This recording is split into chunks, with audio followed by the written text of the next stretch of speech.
అనంతపురం జిల్లా కళ్యాణదుర్గం యువతకు ఉద్యోగ కల్పన మా లక్ష్యం ఎమ్మెల్యే అమిలినేని వైసీపీ ప్రభుత్వం 5 ఏళ్ల జాబ్ క్యాలెండర్ అంటూ మాయమాటలు చెప్పి ఉద్యోగ మేళ అన్న మాటను మరిచి యువతకు మోసం చేసిందని కూటమి ప్రభుత్వం ఏర్పడి 5 నెలల్లోనే యువతకు ఉపాధి ఉద్యోగ అవకాశాలు కల్పించాలనే లక్ష్యంతో ముందుకు సాగుతున్నామని ఎమ్మెల్యే అమిలినేని సురేంద్రబాబు పేర్కొన్నారు. యువతకు సాధ్యమైనంత మందికి ఉద్యోగాలు కల్పించాలనేది మా లక్ష్యం. నియోజకవర్గానికి మహిళా డిగ్రీ కళాశాల, డైట్ కళాశాల ఏర్పాటు చేయమని మంత్రి అడిగామని, అందుకు మంత్రి సానుకూలంగా స్పందించి హామీ ఇచ్చారని తెలిపారు. నవోదయ పాఠశాల కోసం మంత్రి నారా లోకేష్ వినతి పత్రం ఇచ్చామని, అనుమతులు సిద్ధం చేయడం శుభపరిణామని తెలిపారు. అది చేసిన తర్వాత చెప్దామనేది నా ఆలోచన, కానీ మీరు అడిగారు కాబట్టి చెప్తున్నా. ఇది నేను స్వతహాగా 200 కంపెనీలు వస్తాయా, 100 కంపెనీలు వస్తాయా, 300 కంపెనీలు వస్తాయని పక్కన పెడతాను. ఉద్యోగ మేళ అనేది జరుగుతుంది. ఇక్కడ ఖచ్చితంగా ఉద్యోగ మేళ మంచి సహృదయంతోనే చేస్తున్నాం. ఇక్కడ దీంట్లో స్వార్థం కానీ ఇంకో రకమైన మోసం కానీ ఇట్లాంటివి ఏమీ లేవు. అంటే ప్రజలకి ఎంతో, నేను 5,000 మందికి ఉద్యోగం ఇచ్చినా కూడా 5,000 కంటే 5,000 అంటే దగ్గర 20,000 మంది బాగుపడతారు. అంటే కనీసం నేను ఈ పనైనా చేయగలుగుతున్నా. మీరు వాళ్ళు అడగాలి, మీరు గడిచిన 5 ఏళ్లలో ఏ రోజైనా ఉద్యోగ మేళ లాంటిది కానీ ఏ మేళ పెట్టారా? మీ మేళ తప్పితే మీరు ఏ విధంగా అక్రమంగా సంపాదించి, ఏ విధంగా ఇంట్లో దోసుకోవడము, ఏ విధంగా ప్రజలను ఇబ్బంది పెట్టి ఆస్తులు కాయించుకోవడము, ఏ రకమైన ఆస్తులు ఇంకో రకంగా వాళ్ళ పైన కేసులు పెట్టి వేధించడం తప్పితే మీరు ఏమైనా కార్యక్రమాలు చేశారని మీ ద్వారా వాళ్ళు మీరు అడగాలి. ఎందుకంటే మీరు చూశారు ప్రజలు ఏ రకంగా ఇబ్బంది పడారు. సామాన్య ప్రజలు కూడా ఇబ్బంది పడతారు కదా. కానీ ఒకటే చెప్పాం ప్రజలకి, మీరు స్వచ్ఛందంగా ఉండండి. మీకు ఏ రకమైన సమస్య కూడా ఎక్కడ కూడా రాదు.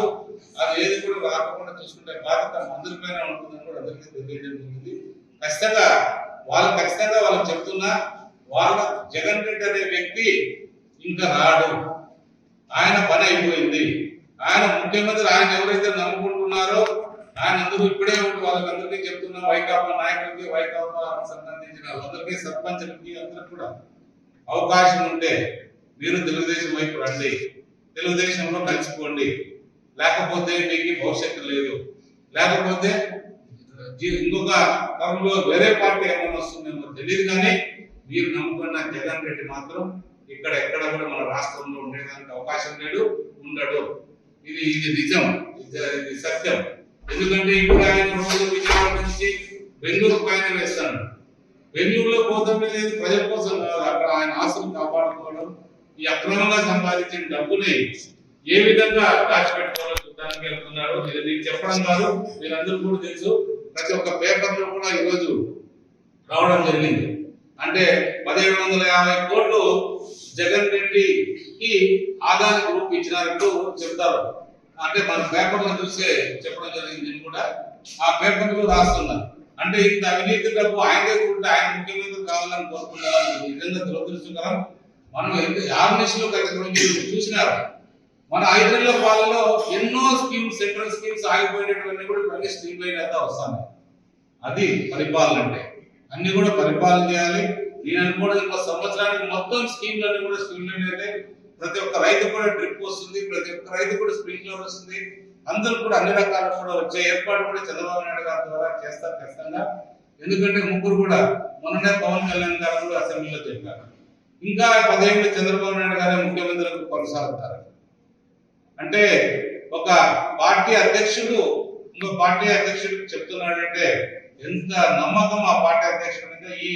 మనం అంతే నమ్మకంగా ఉంటాం. ఆయన అదే ప్రశ్న మీ విలేకరుల ముందు అడిగితే చేతులు తిప్పేసుకుని ఆ సమాధానం మీరు అందరూ విన్నారు. కాబట్టి మనం వైకాపా అడిగే దానికి భయపడాల్సింది కానీ ఆలోచన చేయాల్సిన పని లేదు. మనం ప్రజలకు న్యాయం చేద్దాం, అన్ని విధాలుగా ప్రజలకు తోడుగా ఉన్నాం. ఎప్పుడు ఏ అవసరమైనా కూడా అందుబాటులో ఉండి ప్రజలకు సేవ చేయడమే మా బాధ్యతగా మేము భావిస్తున్నాం.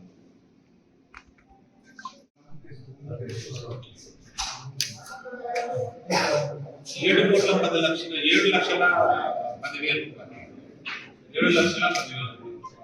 చెక్ ఆశిస్తున్నాం. ఏదేమైనా కూడా మేమందరం కలిసికట్టుగా తెలుగుదేశం పార్టీని, ఎందుకంటే ఎన్ని సంవత్సరాలు పార్టీని ఒక తాటిపైన నడిపారు. అంటే గడిచిన 5 ఏళ్లలో కొంత డిస్టర్బెన్సెస్ ఉన్న మాట వాస్తవమే. ఇప్పుడు ఏదేమైనా కూడా అలాంటి పరిస్థితి రాకూడదని మా వాళ్ళు కూడా ఒక ఐక్యత వచ్చి ఒకే తాటి మీద నడుస్తున్నారో అది గొప్ప విషయం. ఈ ప్రాంతం అభివృద్ధి కావాలి. ఎప్పుడైతే ఈ ప్రాంతం అభివృద్ధి అవుతుందో మా అందరూ కూడా మంచి పేరు వస్తుందనే అభిప్రాయంలో మా నాయకులందరూ కూడా ఉన్నారు. ఖచ్చితంగా వాళ్ళ నాయకులు కూడా ఏదైనా ఏ ఇబ్బంది వచ్చినా కూడా పార్టీ ముందు ఉంటుంది, పార్టీ తరఫున నేనుంటా, అన్ని రకాలు కూడా వాళ్ళ సహాయ సహకారాలు అందిస్తామని మీ ద్వారా తెలియజేస్తున్నాను.